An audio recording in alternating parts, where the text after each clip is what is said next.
వార్షికోత్సవం సందర్భంగా Meenakshi test tube baby centre Guntur నందు ఐవీఎఫ్ ట్రీట్మెంట్ పై 40-50% రాయితీ. నమస్తే రమ్మగారు. నమస్తే జయ. రమ్మగారు, మనము ఎద్దనపూడి సులోచన రాణి గారి నావెల్స్ చెప్తూ ఉన్నాం. ఈరోజు కూడా దానికే మీరు రెడీగా ఉన్నట్లు అనిపిస్తుంది నాకు. మీ ఫేవరెట్ రమ్మగారు ఆవిడ? నేను అలా చెప్పలేను. కొన్ని నావెల్స్ చాలా వాళ్ళలో అది కూడా కదా. సులోచనారాణి గారి కొన్ని నావెల్స్ నాకు చాలా ఇష్టం. అంతే. సులోచనారాణి గారి ఇష్టం అని చెప్పను. అలా చెప్పను. అలా చెప్పాలంటే మాలతీ చంద్రు గారి ఇష్టం. ఓకే. మాలతీ చంద్రు ఆవిడ ఏం రాసినా ఇష్టమే నాకు. సులోచనారాణి గారివి కొన్ని నావెల్స్ బాగా ఆకట్టుకునేలాగా ఉన్నాయి. నాకు నచ్చుతాయి అవి. ఓకే. అంటే ఆ నావెల్స్ ఆకట్టుకున్నాయి కాబట్టి ఇది కూడా చదివేద్దాం అనుకున్నాను. ఇది నాకు నచ్చలేదు కొన్నిటిని నాకు పక్కన పెడతారు, కొన్నిటిని పక్కన పెడతా. అంత ఎక్కదు. ఇవన్నీ రీసెంట్గా చదువుతున్నావా లేకపోతే మీరు ఇదివరకే? అబ్బే, నా చిన్నప్పుడు. ఏం మాట్లాడుతున్నావు చేయంటారా? బాగా చిన్నప్పుడే స్కూల్ డేస్లో చదివినవి. స్కూల్ డేస్లోనే నావెల్స్ చదివేశారు? ఏమిటో నేను అంతే చేయ. మాకు అవకాశం ఉంది. అక్కయ్యలు పెద్దవాళ్ళు కదా, మా ఇంట్లో రకరకాల పుస్తకాలు ఉండేవి. పుస్తకం చదవడం బాగా 5 ఏళ్ల వయసు నుంచి ఉంది. అన్ని కథలు చదివేటాం. సీరియల్స్ కాశ్మీరా, అప్పుడు కాశ్మీరా కంటే ఇంకోటి ముందు ఏదో ఉండే అష్టావక్ర, అవన్నీ కూడా మేము సీరియల్సే చదివేవాళ్ళం. తులసి దళం నేను స్కూల్లో ఉన్నప్పుడే, హై స్కూల్లో ఉన్నప్పుడే తులసి దళం వచ్చాయి. వెన్నెల్లో ఆడపిల్ల, నిశ్శబ్దం నీకు నాకు మధ్య, అవన్నీ ఎండమూరి వీరేంద్రనాథ్ గారి స్కూలింగ్లోనే. బాగుంది. మరి చదివేవాళ్ళము. మరి అంతకంటే ఇంకొంచెం ఒక అడుగు ముందువారే సులోచనారాణి గారు. కొన్ని కథలు చాలా బాగుంటాయి. నాకు ఆవిడ అంటే మానవ సంబంధాలని ఆవిడ ఆవిష్కరించే తీరు నాకు చాలా ఇష్టం. అవి నచ్చుతాయి. ఒకటి. రెండోదేమో ఎక్కువగా సులోచనారాయణ గారి హీరోలందరూ స్ఫురద్రూపులుగా ఉంటారు. ఓహో, అందుకని బాగా ఇష్టమా? అందుకని చిన్నప్పుడు అందుకే ఇష్టంగా ఉండేది. ఇప్పుడు కూడా నాకు అదే అనిపిస్తుంది. ఈవిడ హ్యాండ్సమ్గా ఉండే అబ్బాయిని సెలెక్ట్ చేసుకుంటారు. ఆవిడ హీరోలో ఆవిడ ఇష్టం. అంతే. అమ్మాయిలు అందగత్యంగా ఉన్న వాళ్ళనే చెప్తుంటారు. హ్యాండ్సమ్గా ఉండే హీరోలు, పొడుగాటివాడు, తెల్లటి బట్టలు, మంచి పొడుగాటి కారు, బుగ్గ మీద పొడుగాటి సొట్టలు అబ్బాయిలు. బుగ్గ మీద సొట్ట మగవాళ్ళకు ఉంటే బాగుంటుందని ఆవిడే నా చిన్నప్పుడు నాకు ఫస్ట్ తెలియజేశారు. కాబట్టి కొన్ని నచ్చుతాయి. అందులో ఈ శ్వేత గులాబీ చాలా ఇష్టం నాకు. శ్వేత గులాబీలు లేదు, శ్వేత గులాబీ. ఈ కథానాయకుడు వివేకానంద. ఇతను ఒక పల్లెటూరు వాడే, చిన్న ఊళ్ళోనే పుట్టాడు. అయితే రామకృష్ణ మఠం వాళ్ళ వల్ల వివేకానంద అని పేరు పెడతారు. వివేకానంద పెద్దగా అంత పల్లెటూరు వాళ్ళంతా పలకలేరని వికీ అని పెడతారనమాట. తను చిన్న పల్లెటూరు నుంచి వస్తాడు చదువుకోవడానికి. వాళ్ళ నాన్నకి చదువుకోవటం ఇష్టం లేదు, మాన్పించేద్దాం అనుకున్నాడు. కానీ వివేకానంద ఈ రామకృష్ణ మఠం వారి సౌజన్యంతో అతను చదువుకుంటాడు, పెద్దవాడైపోతాడు. ఈ కథ స్టార్టింగ్ మనకి ఎట్లా కనపడుతుందంటే, వికీ ఒక 38-39 సంవత్సరాల వాడు. అతనికి ఒక 18 ఏళ్ల కూతురు ఉంది. భార్య లేదు. తొందరగా పెళ్ళైంది, వెంటనే కూతురు పుట్టింది. భార్య గతించింది. ఆ పాపని ప్రాణంగా చూసుకుంటాడు. చాలా పెద్ద బిజినెస్ని హ్యాండిల్ చేస్తాడు. ఇతను అనాథ పిల్లలకి ఏవైనా శరణాలయాలు కట్టడం, వాటికి ట్రస్ట్ చేసి వాటికి డబ్బు ఇవ్వటము, ఇతరులకు సహాయం చేయటము ఇతని వ్యాపకంగా కనపడుతుంది. అతనికంటే ఇష్టమైన వ్యాపారాలుండి వ్యాపకం ఇదన్నమాట. అయితే చాలా అందమైన వాడు. అతను 38 ఏళ్ల వాడు. ఆ పిల్ల తండ్రి కూతురు అన్నా చెల్లిలాగా ఉంటారు. ఎక్కువ అందమైన వాడు, అస్సలు వయసు కనపడదు. అది మొదటి పారాగ్రాఫ్ నుంచి చూపిస్తారు. 38 ఏళ్ల వాడిలా కనపడ్డు అతను. 30 వాడిలాగా అనిపిస్తాడు, 30 లోపు వాడిలాగా. పిల్ల అతనికి చెల్లెలా ఉంటుంది. పిల్ల బాగా గారాబంగా పెరిగి అది కొంచెం చబ్బీగా ఉంటుంది. కూతురు పేరు ప్రీతి. అయితే ఈ ప్రీతికి ఒక పెళ్లి సంబంధం ముందు నుంచి మాట్లాడి పెట్టుకుంటాడు ఇతను. దమయంతి ఇతనికి వ్యాపారంలో భాగస్వామి భార్య. ఆయన గతిస్తే ఆయనకి ఏదో ప్రాబ్లం వచ్చిపోతాడు, తాగుడు ఎక్కువై రేసులాడేసి డబ్బులు పాడు చేస్తాడు. అతని వల్ల ఏమవుతుందంటే ఆయన భార్యతోటి కొంచెం ఫ్రెండ్షిప్ ఏర్పరచుకుంటాడు ఇతను. వీళ్ళకు ఒక పిల్లాడు ఉంటాడు, నళిని మోహన్ అబ్బాయి పేరు. ఆ పిల్లాడికి తన కూతురుని ఇవ్వాలని ఉంటుంది అతనికి. అందుకని అబ్బాయిని డాక్టర్ చదివిస్తాడు, MBBS చదువుతాడు అబ్బాయి. కానీ అతను ఏంటంటే ముందు నుంచి వాళ్ళ అమ్మ ఏం చేసేదంటే ఆ అంకుల్ చెప్పినట్టే వినాలి, అంకుల్ ఏం చెప్తే అదే చేయాలి, ఆ పిల్లని నువ్వు పెళ్లి చేసుకోవాలి, ఆస్తంతగా నీకే రావాలి అని భావాలు ఉండి ఆవిడ అతను అన్నిటికీ బలవంత పెట్టేది. అబ్బాయి కొంచెం మితభాషి, ఇంట్రోవర్ట్. ఈ ప్రీతి బాగా గారాబంగా పెరిగిన పిల్ల. ఇది అల్లరిగా గందరగోళంగా ఉంటుంది. ఎంతసేపు ఏడ్పించుకు తింటుంది అతన్ని.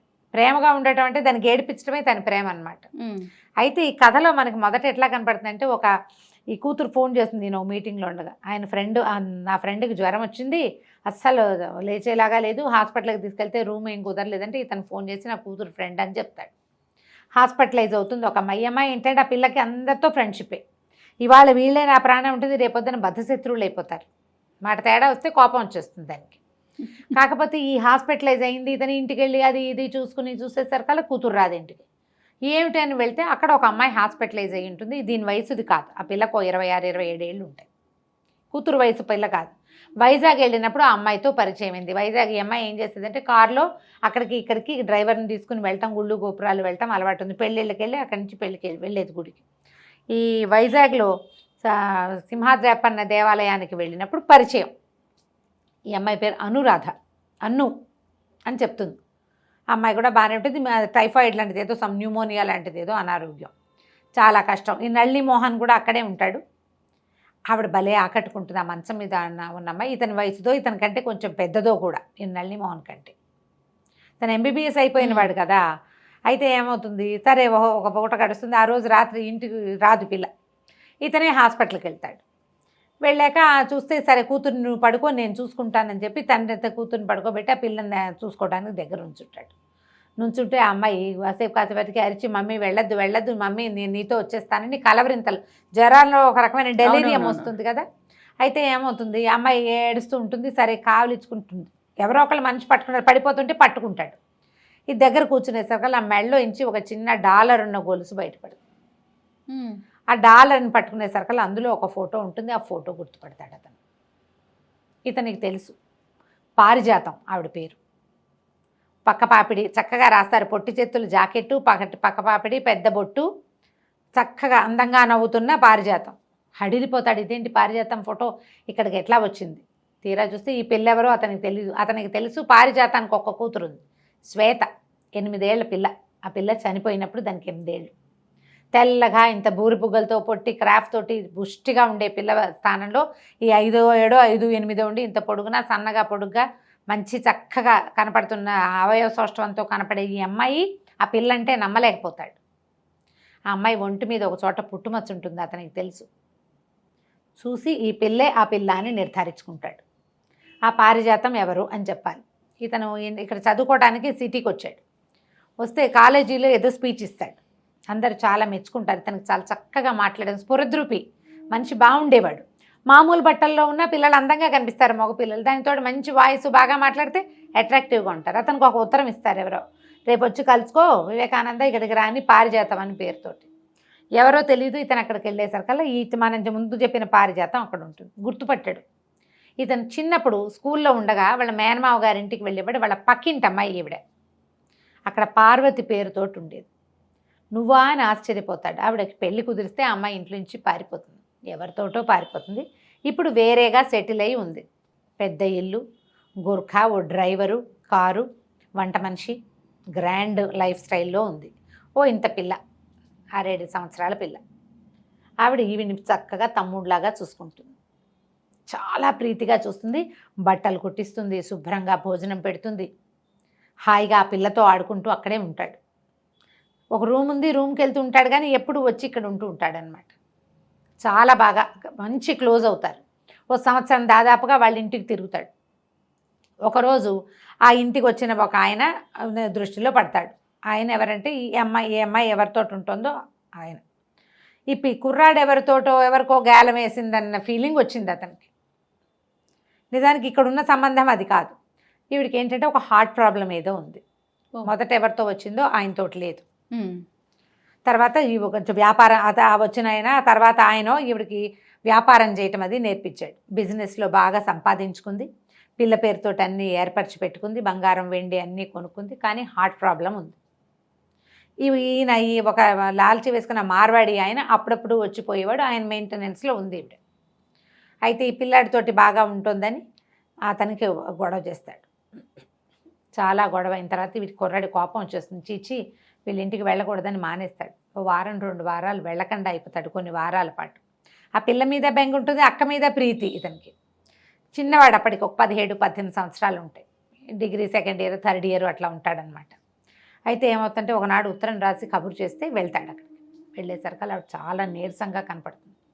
మెల్లిగా తన జీవిత చరిత్ర ఇట్లా జరిగింది, నా జీవితం ఇట్లా అయిపోయింది, కానీ నేను అంత చెడిపోలేదు, వ్యాపారంలోనే నేను సంపాదించుకున్నానని నీకు ఒక విషయం అప్పచెప్తానని ఏం చేస్తుంటే, నేను పిల్లకి బంగారం కొన్నాను, ఇంత దంత పెట్టి ఒకటి చూపిస్తుంది, దాని నిండా వజ్రాలు కెంపులు అవి ఆభరణాలు చాలా కొంటుంది, 20 జతల గాజులు, కెంపులు ముత్యాలతోటి పచ్చలతోటి సెట్లు, అంతా శ్వేతవి.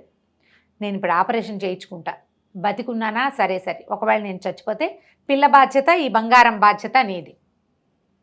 నేనే చిన్నపిల్లని కదా అంటాడు. కాదు, నువ్వు మంచివాడివి, చిన్నవాడివి అయినా కూడా మంచివాడివి, నేను ఇవన్నీ ఎక్కడ పెట్టుకుంటానంటాడు. దానికి కూడా నేను ఏర్పాటు చేస్తానని మర్నాడు బ్యాంకుకి తీసుకెళ్ళి ఒక బ్యాంక్ అకౌంట్ ఓపెన్ చేసి ఈ పిల్లాడు చదువుకోవడానికి ఒక 20,000 రూపాయలు వేసేస్తుంది. ఇతని పేరు మీద లాకర్ తీసి ఆ లాకర్లో ఆ సామాన్లు అట్టు పెడుతుంది. నాకు ఏదైనా అయితే పిల్ల బాధ్యత నీదే నీదే నీదే అని చెప్తుంది. సరేనని ఒప్పుకుంటాడు. ఆపరేషన్కి వెళ్తారు, ఆవిడ కాస్త చనిపోతుంది సర్జరీలో. ఈ పిల్లని తెచ్చుకుంటాడు. ఏం చేస్తాడు మరి? ఆ ఇల్లు బాకిలి మార్వాడి ఆయనవి, ఈవిడిది డబ్బు బంగారము ఆవిడ ఏర్పరిచినవి ఆవిడవి అనమాట. ఆ బంగారం ఉంది కదా, ఈ పిల్ల పేరుతో ఇతని పేరుతో డబ్బులు వేసేసింది. ఇంకా వాళ్ళు వచ్చి మిగిలినవన్నీ లాగేసుకుంటారు, ఈ పిల్లని వదిలేస్తారు వాళ్ళు. పిల్ల ఆయన పిల్ల కాదనమాట, ఆ పిల్ల శ్వేతని తనతో తెచ్చుకుంటాడు. వాళ్ళ నాన్న వచ్చి కేకలేస్తాడు, అసలు నువ్వు వాళ్ళ ఇంటికి ఎందుకు వెళ్తున్నావు అంటాడు ముందు ఒకసారి. ఈ పిల్లని బయటకు వద్దంటాడు. అయినా సరే వీడు ఒప్పుకోడు, నాతోటే ఉంటుంది, నేను వదిలిపెట్టను అంటాడు. ఆ రూమ్లో తనతో పాటు ఉంచుకుంటాడు. అది 8-9 ఏళ్ల పిల్లని. ఇతనికి వేణు అని చదువుకునేటప్పుడే ఫ్రెండ్. అతనికి కూడా తెలుసు ఈ పారిజాతం వాళ్ళ ఇంటికి అప్పుడప్పుడు వచ్చేవాడు, ఈ పిల్ల అతనికి తెలుసు. ఫ్రెండ్స్ కూడా తెలుసు ఇక్కడ ఏం జరిగింది, ఆవిడ ఎంత బాగా చూసింది, అవన్నీ తెలుసు వాళ్ళకి. అయితే ఏమవుతుంది, వాళ్ళ నాన్న పెళ్లి సంబంధం కుదురుస్తాడు విక్కీకి. కుదిరిస్తే ఒప్పుకోడు, కానీ రామకృష్ణ మఠం వాళ్ళు ఒప్పిస్తారు. ఆయన పెళ్లి కూతురు తండ్రి డాక్టర్, వాళ్ళకు ఒక్కతే పిల్ల లక్ష్మి. సంబంధం కుదురుస్తారు. 18-19 ఏళ్ళకి ఆ కాలంలో పెళ్ళిళ్ళు చేసేవాళ్ళు. పెళ్ళి అయిపోతుంది. ఈ పిల్లని జాగ్రత్తగా చూడడం అత్తగారు లక్ష్మికి ఏం అభ్యంతరం. అమ్మాయి చిన్నపిల్లే, ఓ 15-16-17 ఏళ్ళది. ఈ తల్లికి నచ్చేది కాదు, ఆవిడ ఎంతసేపు దెప్పి పొడిచేది. దాంతో ఏం చేశాడు, ఈ పిల్ల ఇక్కడ హాయిగా ఉండట్లేదని మామగారితో ఆలోచించి హాస్టల్ ఉన్న కాన్వెంట్లో చేరుస్తారు. ఇంతలో ఈ అమ్మాయి ప్రెగ్నెంట్ అవుతుంది. లక్ష్మి వారం వారం వెళ్ళి శ్వేతను చూసొస్తాడు. ఈవిడ వెళ్ళంగానే వికీ అని పరిగెత్తుకుంటూ వచ్చి కావలించుకుంటుంది. చిన్నపిల్ల కదా, 8 ఏళ్ల పిల్ల, ఇతను ఒక 18-19 ఏళ్లవాడు. సరే ఇద్దరు బాగానే కలిసి ఉంటారు. పొద్దు 4-6 నెలలు గడిచాక, అమ్మాయికి 6-7 నెలలు వచ్చాక ఈ స్కూల్లో ఏదో అమరావతి అక్కడికి ఇక్కడికి ఎక్స్కర్షన్కి తీసుకెళ్తున్నామంటారు. తీసుకెళ్తున్నామంటే సరే ఒప్పుకుంటాడు, అన్నీ మాట్లాడతాడు, డబ్బులు కడతాడు. సరే ఈ పిల్ల వెళ్తుంది. ఒక 5-6 రోజులు వారం తిరిగేసరికల్లా పేపర్లో వార్త వస్తుంది, ఆ ఎక్స్కర్షన్కి వెళ్ళిన బోటు పగిలిపోయిందని, పిల్లలు చాలామంది పోయారు. పరిగెడతాడు, ఆ శవాల్లో ఎక్కడా ఆ పిల్ల దొరకదు అతనికి. మునిగిపోయిన కొన్ని బాడీలు, చిన్నపిల్లలు 8 ఏళ్ల పిల్లలు ఏం దొరుకుతారు, కొన్ని బాడీస్ దొరకవు. పిల్ల చచ్చిపోయింది అనుకుంటాడు. పిచ్చిగా బెంగ పెట్టుకుని ఏడ్చి శోకాలు పెట్టేస్తాడు. ఆ అమ్మాయికి భయంగా ఉంటుంది, దాన్ని అక్కడెక్కడో పెట్టాము, దాన్ని ఉసురు పోసుకుని పుట్టే పిల్లలు సరిగ్గా పుట్టరేమోను అని భయంగా ఉంటుంది. సరే మొత్తానికి కానీ కొద్ది రోజులకి డెలివరీ అయ్యి అమ్మాయికి ఒక ఆడపిల్ల పుడుతుంది. ఆ పిల్లని మర్చిపోలేకపోతాడు ఆ శ్వేతని. ఎప్పుడూ తన గుండెల మీద ఉన్నట్టే ఉంటుంది. ఒక 2 ఏళ్ళు ముందు స్నేహం ఉంది, తర్వాత 1 సంవత్సరం తను పెంచాడు ఆ పిల్లని, తనతోటే పాటే ఉంది కదా. అక్కడి నుంచి ఏమవుతుంది, ఈ కూతురు పుట్టేసరికల్లా ఏదో ఒక మిల్స్ లాంటివేవో అమ్మకాలకు వస్తాయి. మామగారు వద్దంటాడు, కానీ సరే మిల్లుని తీసుకుంటాడు. ఆ మిల్లు తీసుకున్నాక ఈ పిల్ల పుట్టడం, ఈ మిల్లు పెట్టడం, ఈ రెండింటితోటి ఆ శ్వేతని కొంచెం పక్కకు పెట్టుకుంటాడు మనసులో. మెల్లిగా సెటిల్ అవుతాడు. కొత్త 2-3 సంవత్సరాలు అయ్యేసరికి ఈ లక్ష్మికి ఏదో జబ్బు చేసిపోతుంది. అయ్యో, మిల్లు పిల్ల మిగులుతారు ఇతనికి. ఆ పిల్లని పెంచుకుంటాడు. అప్పుడు డబ్బు అవసరమైతే పారిజాతం ఇచ్చిన నగలన్నీ తాకట్టు పెట్టి డబ్బులు తీసుకుంటాడు. ఇంకేముంది, శ్వేత ఎలాగూ లేదు, అదే. కానీ అమ్మమంటారు. మార్వాడి కూడా అమ్మేయండి, చాలా ఖరీదైన నగలు, బోల్ డబ్బు వస్తుందంటే, బోల్ డబ్బు నాకు వద్దు, నేను ఇదే చేస్తా, తాకట్టు పెడతా, డబ్బులు మళ్ళీ కట్టి మళ్ళీ తీసుకుంటాను, నేను ఏమీ చేయలేని స్థితి వచ్చాక అప్పుడు ఏదైనా ధర్మకార్యాలకు వినియోగిస్తా పారిజాతం పేరు మీద అని చెప్తాడు. ఓకే. ఆ నగలు అతని దగ్గరే ఉంటాయి లాకర్లో. ఈ పిల్లకి కాస్త పెద్దదవుతుంది, భార్య లేదు కదా, ఆ పిల్లని అట్లాగే చూసుకుంటాడు. ఇక ఈ మిల్స్ గిల్స్ పెరుగుతాయి, వ్యాపారం పెరుగుతుంది. పిల్ల కూడా 18 ఏళ్ళదైంది. 18 ఏళ్ల తర్వాత ఆ పిల్ల, 8 ఏళ్ల పిల్ల పోయిందనుకున్న పిల్ల అతనికి మంచం మీద కనపడుతుంది. ఇదంతా గుర్తొస్తుంది. ఆ పారిజాతం ఆవిడ మర్చిపోలేడు అతను. సరే ఈ అమ్మాయిని ఎలాగైనా తన దగ్గరే ఉంచుకోవాలని ఉంటుంది. కానీ చిత్రంగా చిన్నపిల్ల తప్పిపోయింది, పిల్లగా లేదు, ఇప్పుడు పెద్దగా ఉంది. అతని మనసు తగిలిపోతుంది ఆ అమ్మాయి మీద. ఆ పిల్లని తనతో ఉంచుకోవాలి, కూతురుగా ఉంచుకుందామన్న ఊహ రాదు. అప్పుడు ఆ రోజుల్లో అయితే 10-12 ఏళ్ళు భార్యాభర్తల పెళ్ళిళ్ళకి అసలు వారే కాదు. ఇప్పుడు మనం చాలా ఆలోచిస్తున్నాం, కానీ ఆ కథ నాటికి చూడు, పైగా అతన్ని యంగ్గా చూపిస్తారు కథలో. సరే కొద్ది రోజులు అయ్యాక అమ్మాయి ఆరోగ్యం కోలుకున్నాక ఇంటికి తీసుకొస్తారు. ఆ అమ్మాయి కూడా ఇతనికి అట్రాక్ట్ అవుతుంది. మెల్లిగా ఆ అమ్మాయి జీవిత గాథ, ఎక్కడిది ఏమిటి, ఎవరి దగ్గర ఉంటుంది, అవన్నీ తెలుసుకోవడానికి ట్రై చేస్తే నాకు తెలీదు, నేను ఎవరికో దొరికాను, వాళ్ళు ఎవరో నన్ను పెంచారు. ఆ తర్వాత వరమ్మ గారిని ఒక వంట చేసే ఆవిడ నన్ను తీసుకుంది. వీపు మీద ఒక గాయం ఉంటుంది ఆ అమ్మాయికి. ముందు ఆ నదిలో పడిపోయిన పిల్ల ఒక ఆయనకు దొరికింది. ఆయనకి చచ్చిపోయిన పిల్లల్లో ఓ పిల్ల పేరు అనురాధ. ఈ పిల్లకి స్పృహ లేని ఈ పిల్లకి అనురాధ అని పేరు పెడతాడు. ఆ గొలుసు మాత్రం ఆ అమ్మాయి మెడలో ఉంటుంది, ఆ లాకెట్. అది తప్ప ఇంక ఏ ఆనవాళ్ళు లేవు. ఆ పిల్లని పెంచుకుంటాడు. ఆయనకు ఒక రెండో భార్య ఉంటుంది. ఆవిడకి తెలుస్తుంది ఈ పిల్లని కొంచెం పెద్దదాన్ని చేసి తర్వాత దాన్ని తానే చేసుకోదలుచుకున్నాడని. ఆ పెంచుకున్న అతనికి పెంచుకోవడం ఎందుకు, దొరికింది 8 ఏళ్ల పిల్ల. 8 ఏళ్ళు ఉఠావుగా బాగానే ఉంది, పుష్టిగా. ఒక 4-5 ఏళ్ళు కనుక పెంచితే 14 ఏళ్ళొస్తే పిల్ల ఈడేరితే ఇంకేమిది, కాపురానికి పనికి వస్తుంది. అలాంటి ఊహ చేస్తాడు. దాంతో ఆ పిల్ల అక్కడి నుంచి తప్పించుకోవడానికి దానికి తిండి తిప్పలు కూడా లేని ఎంత దుస్థితిలోనే ఉంటుంది. ఇంత కోటీశ్వరులు అయ్యింది, తల్లికి డబ్బుండి మాయనమ్మ చూడగలిగే మామయ్య ఉండి కూడా అమ్మాయికి అలాంటి దుస్థితిలోకి వెళ్ళిపోతుంది అనమాట. ఓ వంట చేసి ఆవిడకి సహాయంగా పంపిస్తే ఇక ఆవిడ తనతో పాటు కూడా తిప్పుకుని ఈ పిల్లని తన పిల్లలతో పిల్లగా పెంచుతుంది. 10-12 ఏళ్ళు వచ్చేసరికల్లా వరమ్మ గారి ఇంట్లో చేరుతుంది. ఆవిడకు 2-3 ఆడపిల్లలు ఉన్నారు. పిల్లలకి సహాయంగా ఉంటుందని తన పిల్లలు చదివించి ఈ పిల్లని సహాయంగా ఉంచుకుంది. సంగీతం వచ్చు పిల్లకి, కొంచెం చిన్నప్పుడు కూడా పాడేది. క్రమంగా ఆవిడ గొంతు బాగుందని ఇంటికి వచ్చిన సంగీతం మాస్టర్ తోటి ఈ పిల్లకు కూడా ఏముంది సంగీతం పాడుతూ నేర్చుకుంటుంది. చక్కగా సంగీతం వచ్చు, బుద్ధిమంతురాలు, చెప్పిన మాట వింటుంది. ఏ అక్కయ్యకి అవసరమైతే ఆ అక్కయ్య ఇంటికి వెళ్తుంది. ఒకళ్ళు కేకలేస్తే ఇంకోళ్ళ ఇంటికి, వాళ్ళ కేకలేస్తే ఇంకోళ్ళ ఇంటికి. దీనికి పెళ్ళి ఎవరు చేస్తారు? అట్లా 10-12 ఏళ్ళకి తన దగ్గర చేరిన పిల్లకి 26 వచ్చేదాకా తమ ఇంట్లోనే ఉంచుకుంటుంది ఆవిడ. పెద్ద ఇబ్బందులు ఏం లేవు, కానీ జీవితం మీద ఏ ఆశ లేదు. వాళ్ళు ఆ గుళ్ళోకి వెళ్ళినప్పుడు ఈ ప్రీతితో పరిచయం అవుతుంది. నిదానంగా సాగుతుంది. నేను చకచకా చెప్తున్నాను. మెల్లిగా ఈ అమ్మాయి ఇతని వైపుకి తిరుగుతూ ఉంటుంది మెల్లిగా. అయితే కొద్ది రోజులకి నల్లి మోహన్ వాళ్ళ అమ్మ దమయంతికి డౌట్ వస్తుంది. వికీ ఎక్కడికి రావట్లేదు, ఇంట్లోనే ఉంటున్నాడు. ఈ పిల్ల మీద ఆవిడకి డౌట్ వచ్చేస్తుంది. వికీ బాగా వ్యాపారము, ఇల్లే, ఇంకా రెండో పని లేదు. ఇది వరకు అన్ని చోట్లకి పార్టీలకి అందరినీ కలిసేవాడు. ఈ ఇంట్లో ఉన్న ఈ అమ్మాయి కోసం వచ్చేస్తుంటాడు. ఆ పిల్ల అతనికి అట్రాక్షన్.